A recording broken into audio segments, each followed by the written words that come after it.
Pour moi, c'est un lieu où beaucoup d'enjeux de la vie, du monde dans lequel on est, on semble avoir disparu.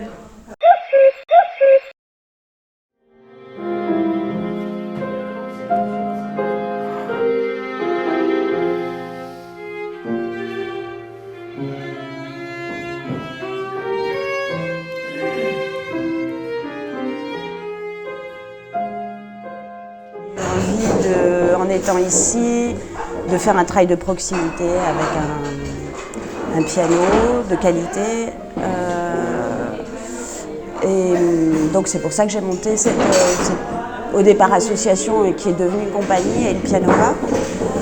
Donc l'idée c'était d'avoir un piano de qualité que je puisse transporter dans des endroits où ça coûterait beaucoup trop cher d'avoir un piano de qualité justement, pouvoir faire des concerts, pouvoir échanger autour de la musique, pouvoir rencontrer des gens par le biais de la musique en fait, rencontrer des publics, rencontrer des personnes, les habitants.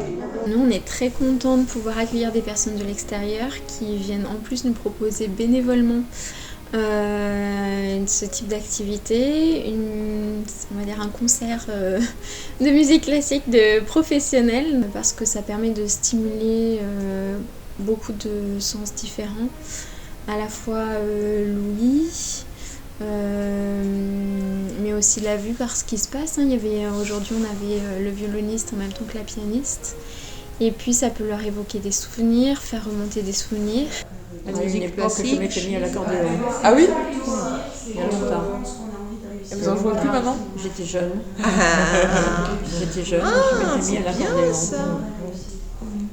Je ne sais pas s'il fallait que je m'y remette maintenant. Jouiez quel genre de musique? La populaire? Oui, oui? Oui. Les chansons de bal? Oui. Il y a plusieurs activités comme ça qui font appel à leur mémoire en fait. À leur mémoire, à leur émotion. Oui. Voilà, on a mis en place effectivement un atelier thérapeutique, la chorale. Voilà, donc ça fait quelques temps qu'on chante les mêmes chansons et du coup c'est devenu fluide, ils connaissent les paroles, ils arrivent à retenir certains refrains et puis il y a une émulsion entre les résidents aussi. Il y a aussi ce lien social qui se forme entre eux, qui est important parce qu'ils sont quand même assez isolés quand ils sont dans les unités. Donc, L'idée c'était aussi peut-être de rencontrer des publics que vous n'avez pas l'habitude de rencontrer, c'était ça? Voilà, donc il y a beaucoup ça, sortir de certains sentiers battus, aller à la rencontre de gens qui sont dans une forme d'urgence, je pense. Je pense que c'est ça le fond de l'histoire. Parce que moi-même je me sens, et je pense que les artistes se sentent eux-mêmes dans une forme d'état d'urgence. À dire les choses, à lire les choses du sensible, à dire les choses de la profondeur, à les partager, à les exprimer, à déchirer le voile.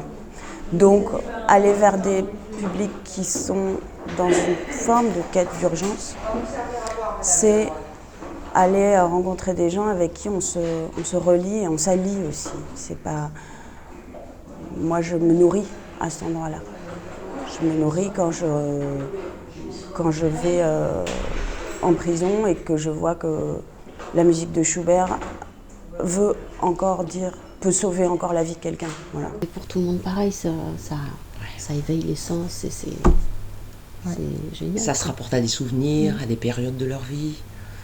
Et c'est vrai que de tous ces ateliers, il en découle leur histoire et ils revivent les moments, c'est génial. Enfin, franchement.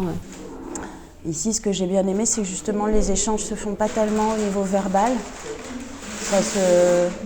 Il y a eu des jours comme ça où, par exemple, une personne se mettait à danser avec beaucoup de poésie.